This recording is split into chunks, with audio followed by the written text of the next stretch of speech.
In-order ko tong lechon na to sa Cap Ambet. Sabi niya sa akin, Sir, sabi niya ganon, i-video mo kung ano yung panlasa ng Cap Ambet na lechon. Nakakalasing.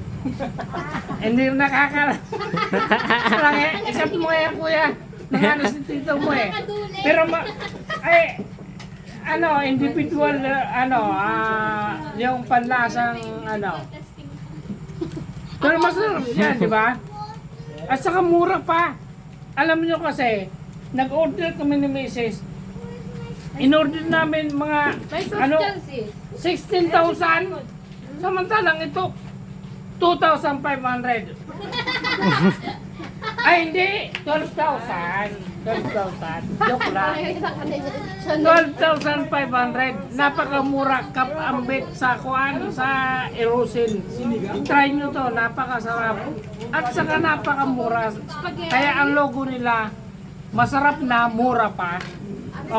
Pero, ano yung reaction ng mga tita nyo? Kung ano yung reaction ng... Sige, tikman natin.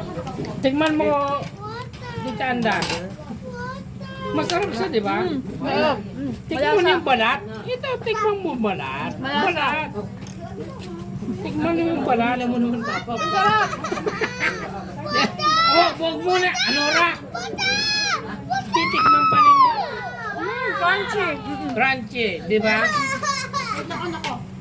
Recommended. Proven and tested. Cap Ambet, number 1. Kasi hindi ako naka-order sa bulan eh. I-endorse ko na lang sa Erosin. Cap Ambet, lechon.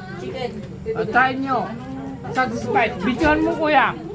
Ito, napakalaki. 40 kilos yan. Hindi magkasya sa truck ng sasakyan ng Tito Muner.